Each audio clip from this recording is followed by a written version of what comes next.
Hey, welcome back to Hot Dog Sports.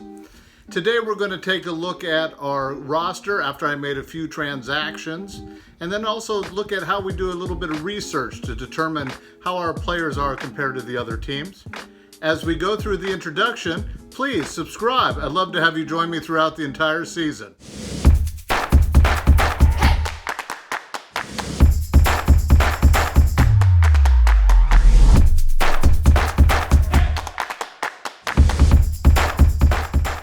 So let's just jump right into it. This is our recent activity with regards to transactions. Let's start at the bottom and move up. First of all, I hope you remember from our previous video, we were looking at David Dahl, who was injured, and Puig had just recently negotiating a contract to sign with the Atlanta Braves. So we dropped David Dahl, we picked up Puig. We also had an injury with Eduardo Rodriguez. He's out on the IL for a little bit, and we needed some closers, so we picked up Sean Doolittle with the Washington Nationals. Well, a day or two passed, and all of a sudden we find out that Puig has the COVID. He's not signing the deal with Atlanta, and we're still weak on closers, so we went and picked up Ian Kennedy. So we're now going to take a look at the roster as we have it after our transactions. So first of all, with our position players. As you go through, and I also want to point out that I have them over on the far right side. I have put the statistics based on the projected 2020 statistic. So I can take a look at the players, and then I'll use this to compare it to other players on other teams and other players who are part of the free agency. And then going down, we have all the positions covered. I did read about Joey Gallo in our outfield. I was worried that he was COVID and not playing. It looks like maybe he does not have COVID after all, and he will be playing. So that was very good news for us. But if you go through and you look to the far right, they have totals and average. We're on a total season, so let's look at that. It has a number there. It looks like into the hundreds is a good number. If you get lower than that, it's not a good number. So if looking at that, Mondesi's at 88 is kind of low, and Yadier at 98 is kind of low. Everybody else is over, except for Gallo's at 92. I'm guessing Gallo's at 92 because of the negative of the strikeouts. Your catchers are going to be lower, like Yadi is. It's just a part of the whole thing. Real Muto's the only one who has a high number, I think, there this year. And if you will, Mondesi's at 88. However, if you look at his stolen bases with the projected 13 in the shortened season, that's a really good number. So that's our players by positions. So the next group we'll look at will be our pitchers. Again, I have them, and it's coming up here right now. I have them situated so we have the fantasy points over on the right-hand side showing on all of them.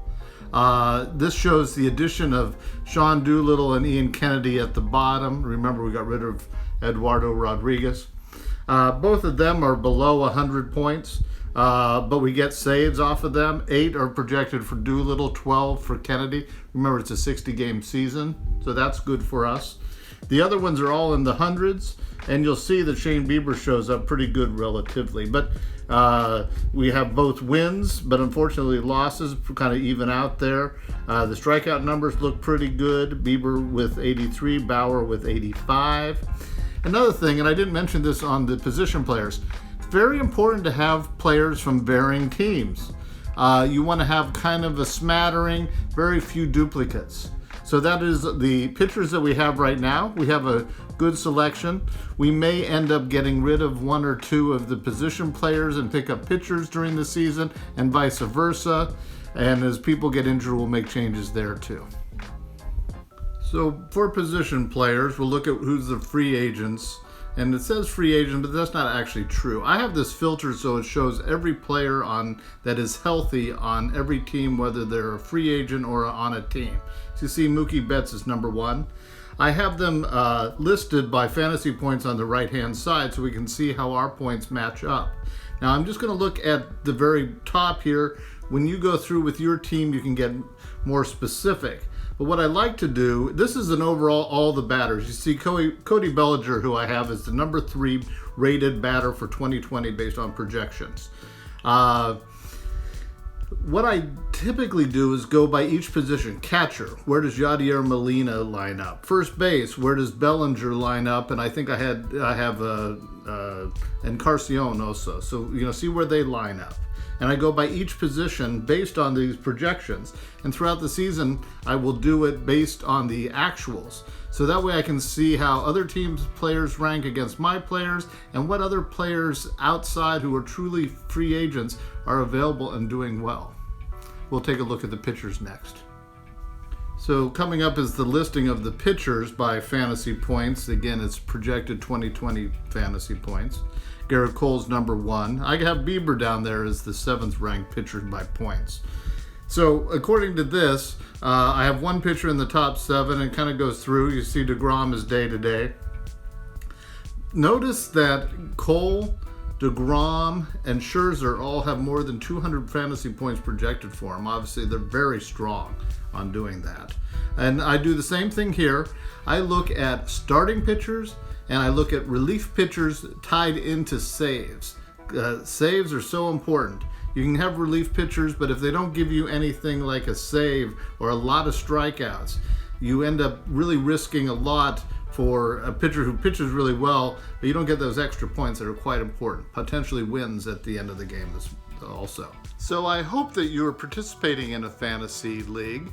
It's a lot of fun, particularly this year with the shortened 60-game season. What I'll do from here until the season starts is I'll continue to look at the free agents. I'll look at the other teams and their players, and also take a look at mine in relation to them. I want to start the season with the best players, and if I'm looking at switching out, it's usually getting a free agent who's not on another team, and then trade away a player that I have to pick up the free agent. During the season, once it gets started, we can take a look at other teams, see if there's some players we might like there, kind of determine if they have some weaknesses that we have overall strength on, and see if we can make a trade throughout the season. So before you go, please subscribe, and I'd love to see you on my next video. Take care.